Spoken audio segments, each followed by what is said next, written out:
दोस्तों, आज मैं आपको बताने वाला हूँ सोमवार व्रत की कथा। पहले समय में किसी नगर में एक धनी व्यापारी रहता था। दूर-दूर तक उसका व्यापार फैला हुआ था। नगर के सभी लोग उस व्यापारी का सम्मान करते थे। इतना सब कुछ से संपन्न होने के बाद भी वह व्यापारी बहुत दुखी था, क्योंकि उसका कोई पुत्र नहीं था, जिस कारण अपने मृत्यु के पश्चात व्यापारी के उत्तराधिकारी की चिंता उसे हमेशा सताती रहती थी। पुत्र प्राप्ति की इच्छा से व्यापारी प्रत्येक सोमवार भगवान शिव की व्रत पूजा की किया करता था और शाम के समय शिव मंदिर में जाकर शिव जी के सामने घी का दीपक जलाया करता था। उसकी भक्ति देखकर मां पार्वती प्रसन्न हो गई और भगवान शिव से उस व्यापारी की मनोकामना पूर्ण करने का निवेदन किया। भगवान शिव भोले हैं। इस संसार में सबको उसके कर्म के अनुसार फल की प्राप्ति होती है। जो प्राणी जैसा कर्म करते हैं, उन्हें वैसा ही फल प्राप्त होता है, ऐसा महादेव ने पार्वती माँ से बोला। इसके बाद माँ पार्वती ने फिर से शिवजी द्वारा समझाने के बावजूद माँ पार्वती नहीं मानी और उस व्यापारी की मनोकामना पूर्ति हेतु वे शिवजी से बार बार अनुरोध करती रही। अतः माता के आग्रह को देखकर भगवान भोलेनाथ को उस व्यापारी को पुत्र प्राप्ति का वरदान देना पड़ा। वरदान देने के पश्चात भोलेनाथ माँ पार्वती से बोले, आपके आग्रह पर मैंने पुत्र प्राप्ति का वरदान तो दे दिया, परंतु इसका यह पुत्र 16 वर्ष से अधिक समय जीवित नहीं रहेगा। उसी रात भगवान शिव उस व्यापारी के सपनों में आए और उसे पुत्र प्राप्ति का वरदान दिया और उसके पुत्र के 16 वर्ष तक जीवित रहने की बात भी बताई। भगवान के वरदान से व्यापारी को खुशी तो हुई, लेकिन मृत्यु की अल्प आयु की चिंता ने उसे खुशी को नष्ट कर दिया। व्यापारी पहले की तरह सोमवार के दिन भगवान शिव का विधिवत व्रत करता रहा। कुछ महीनों के बाद उसके घर अति सुंदर बालक जन्म लिया। घर में खुशियां भर गईं। बहुत धूमधाम से पुत्र जन्म का समारोह मनाया गया, परंतु व्यापारी को पुत्र जन्म की अधिक खुशी नहीं हुई, क्योंकि उसके पुत्र की अल्प आयु के रहस्य का पता था। जब पुत्र 12 वर्ष का हुआ तो व्यापारी ने उसे के मामा के साथ पढ़ने के लिए वाराणसी भेज दिया। लड़का अपने मामा के साथ शिक्षा प्राप्ति हेतु चल दिया। रास्ते में जहाँ भी मामा भांजा विश्राम हेतु रुकते, वहीं यज्ञ करते और ब्राह्मणों को भोजन कराते। लंबी यात्रा के बाद मामा और भांजा एक नगर में पहुंचे। उस दिन नगर में राजा की कन्या का विवाह था, जिस कारण पूरे नगर को सजाया गया था।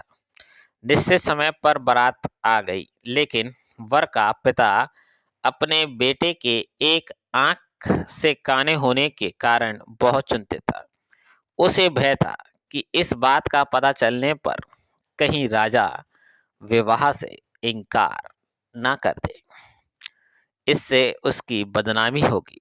जब वर के पिता ने व्यापारी के पुत्र को देखा तो उसके मस्तिष्क में एक विचार आया। उसने सोचा, क्यों ना इस लड़के को दूल्हा बनाकर राजकुमारी से विवाह करा दूं। विवाह के बाद इसको धन देकर विदा कर दूंगा और राजकुमारी अपने नगर ले जाऊंगा।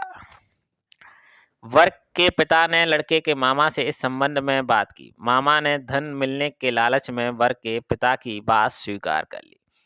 लड़के को दूल्हे का वस्त्र पहनाकर राजकुमारी से विवाह करा दिया गया और राजा ने बहुत सारा धन देकर राजकुमारी को विदा किया।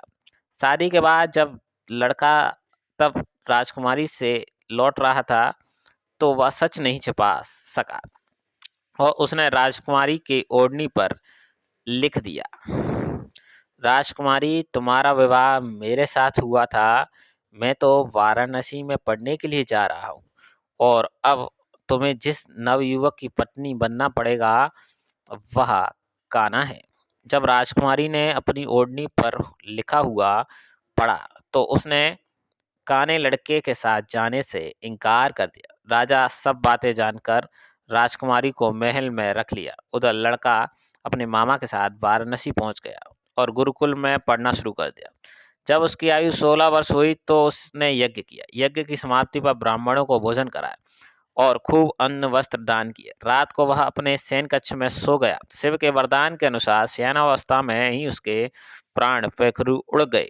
सूर्योदय पर मामा मृत भांजे को देखकर रोने पीटने लगा। आसपास के लोग भी एकत्रित होकर दुख प्रकट करने लगे। लड़के के मामा के रोने विलाप करने के स्वर समीप से गुजरते हुए भगवान शिव और माता पार्वती भी सुने। पार्वती ने भगवान से कहा, प्राणनाथ, मुझे इसको रोने के स्वर सहन नहीं हो रहे। आप इस व्यक्ति के कष्ट को अवश्य दूर करें। भगवान शिव ने पार्वती के साथ अदृश्य रूप में समीप जाकर देखा तो भोलेनाथ पार्वती से बोले, यह तो उसी व्यापारी का पुत्र है जिसे मैंने 16 वर्ष की आयु का वरदान दिया था। इसकी आयु पूरी हो गई है। और माँ पार्वती ने फिर से भगवान शिव से निवेदन किया कि कर उस बालक को जीवन देने का आग्रह किया। माता पार्वती के आग्रह पर भगवान शिव ने उस लड़के को जीवित होने का वरदान दिया और कुछ ही पल में वह जीवित होकर उठ बैठा। शिक्षा समाप्ति करके लड़का मामा के साथ अपने नगर की ओर चल दिया। दोनों चलते हुए उसी नगर में पहुंचे जहां उसका विवाह हुआ था। उस नगर में भी यज्ञ का आयोजन किया गया। समीप से गुजरते हुए नगर के राजा यज्ञ का आयोजन देखा। उसने तुरंत ही लड़के और उसके मामा को पहचान लिया। यज्ञ के समाप्त होने पर राजा मामा लड़के को महल में ले गया और कुछ दिन में उन्हें महल में रखकर बहुत सा धन वस्त्र आदि देकर राजकुमारी के साथ विदा कर दिया। इधर भूखे प्यासे रहकर व्यापारी और उसकी पत्नी बेटे की प्रतीक्षा करते रहते थे। उन्होंने प्रतिज्ञा कर रखी थी कि अपनी बेटी की मृत्यु का समाचार मिला तो दोनों अपने प्राण त्याग देंगे। जैसे ही उसने अपने बेटे को जीवित वापस लौटने का समाचार सुना तो वह बहुत प्रसन्न हुआ। वह अपने पत्नी और मित्रों के साथ नगर के द्वार पहुंच गया। अपने बेटे के विवाह का समाचार सुनकर पुत्र वधू राजकुमारी को देखकर उसकी खुशी का ठिकाना ना रहा। उसी रात भगवान शिव ने व्यापारी को स्वप्न में आकर कहा, हे सृष्टि, मैंने तेरे सोमवार के व्रत करने और व्रत कथा सुनने से प्रसन्न होकर तेरे पुत्र को लंबी आयु प्रदान की है। पुत्र की लंबी आयु जानकर व्यापारी बहुत प्रसन्न हुआ। सोमवार का व्रत करने से व्यापारी के घर में खुशियां लौट आई। शास्त्रों में लिखा है कि जो स्त्री पुरुष सोमवार का विधिवत व्रत करते हैं और व्रत कथा सुनते हैं, उनकी सभी इच्छाएं पूरी होती हैं। साथ में सभी को शिवजी की आरती जरूर करना चाहिए। हर हर महादेव। अगर आज की यह स्टोरी आपको पसंद आई हो तो दोस्तों चैनल को सब्सक्राइब कर दीजिए। धन्यवाद।